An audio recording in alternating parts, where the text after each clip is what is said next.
Iniciamos mais um episódio do Análise Lógica.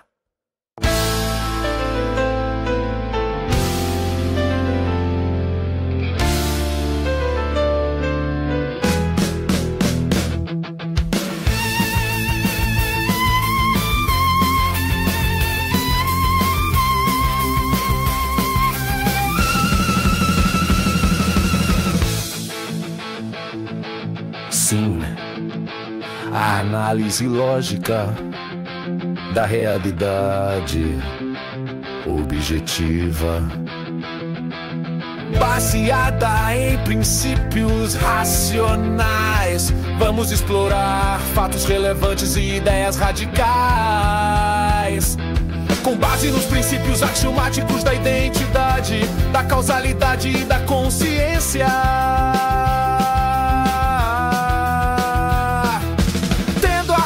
Como um absoluto, auto-interesse como guia moral e como ideais a privacidade, a liberdade e a justiça.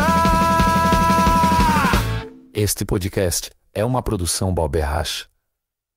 Com vocês, Análise Lógica.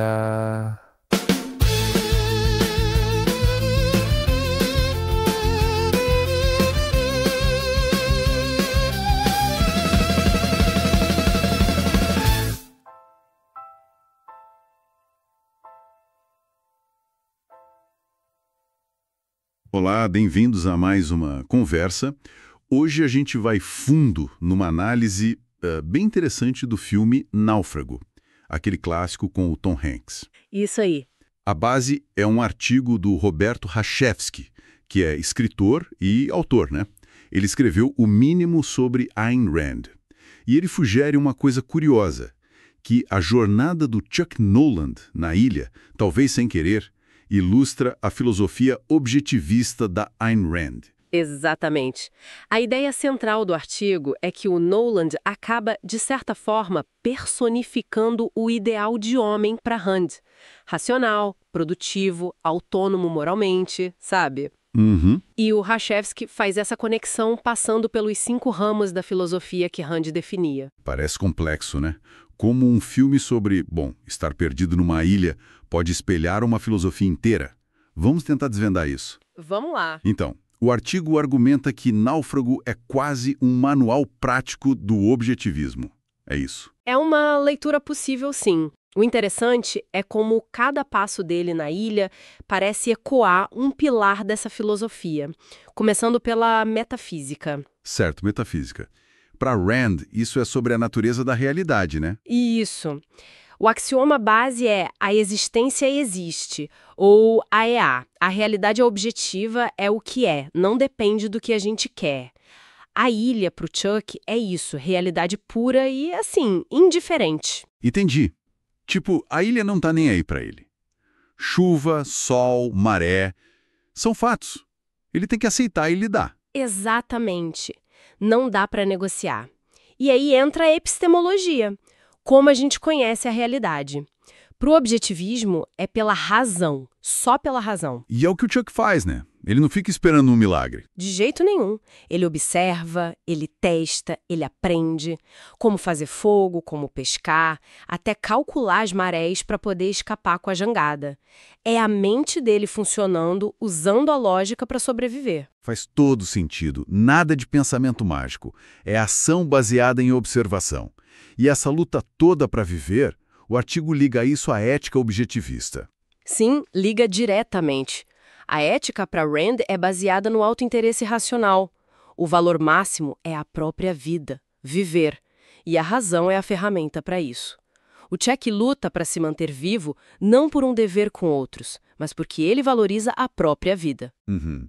E para isso ele cria valores na ilha. Valores como... abrigo, ferramentas, coisas materiais. Isso. Valores materiais, como o abrigo, as ferramentas que ele improvisa, mas também valores, digamos, intelectuais, o conhecimento que ele adquire ali, e até espirituais. Ah, e entra o Wilson, a bola de vôlei. Pois é. O artigo sugere que o Wilson é um valor espiritual. uma projeção da necessidade humana de conexão, de diálogo. Mesmo sozinho, ele usa a razão para criar um outro, para manter a sanidade. É uma ferramenta psicológica. Que interessante essa leitura. E tem também o pacote da FedEx que ele guarda, né? Aquilo é visto como um símbolo de propósito, de integridade, uma conexão com o valor do trabalho produtivo dele. Legal. Agora, na ilha não tem governo, não tem sociedade. Como a política entra aí? Bom, a ilha seria a representação extrema da base da política para Rand. Liberdade individual e responsabilidade individual. Total. Ninguém manda no Chuck, mas também ninguém ajuda. Ele é livre para fazer o que quiser, até para morrer de fome se não agir. Exato. E ele arca com 100% das consequências. O artigo até relaciona isso com o retorno dele, quando ele descobre que a mulher que ele amava seguiu em frente. Ele aceita, né? É duro, mas ele aceita. Sim, porque objetivamente, para ela ele tinha morrido. A relação não existia mais naquele formato. Valores precisam de presença, de escolha ativa. Índia é a conexão. E a estética, a filosofia da arte, onde isso se encaixa na ilha? Rand via a arte como uma recriação seletiva da realidade, para expressar valores fundamentais. O artigo propõe que o Wilson pode ser visto como uma criação artística do Chuck. Uma forma de materializar a necessidade de relacionamento. Isso. E o pacote intacto também, como um símbolo estético do valor da produtividade, da promessa cumprida, de um ideal. E tem um ponto que o Rachevsky levanta sobre o início do filme, na Rússia. Isso é importante para a análise dele, né? É, sim. E achei essa parte bem sacada. O filme começa na Rússia pós-soviética, que o autor associa, claro, à ineficiência do coletivismo que Rand tanto criticava. E o Chuck ali representa a eficiência da FedEx do capitalismo. Para a experiência mais radicalmente individualista e autossuficiente possível. Uma metáfora da fuga da servidão para a autonomia. Uau, isso dá uma outra camada para a história toda. E a cena final? Aquela encruzilhada no meio do nada. O artigo interpreta aquilo como uma encruzilhada literal e também existencial. Representa a visão objetivista da vida como uma série constante de escolhas racionais. Não tem um destino certo, só a liberdade de escolher o caminho? Exatamente. E a responsabilidade por essa escolha, buscando a própria felicidade. Acaba sendo uma celebração da agência humana, né? Faz a gente pensar nas nossas próprias encruzilhadas. Então, para resumir essa visão do Rachevsky, Náufrago seria mais que um filme de aventura. Seria a história de um herói moral nos termos objetivistas. É, um indivíduo que enfrenta a realidade como ela é, usando a razão para criar valor e para, fundamentalmente, viver. Uma leitura que, com certeza, adiciona profundidade ao filme. Sem dúvida. Mostra como, talvez até sem querer, o filme acaba ilustrando ideias bem fortes sobre o que significa ser humano na visão de Rand. Pensar, escolher, agir para sustentar a própria vida. Fica então uma última provocação que o artigo inspira. Será que a necessidade de criar o Wilson mostra um limite na autossuficiência total?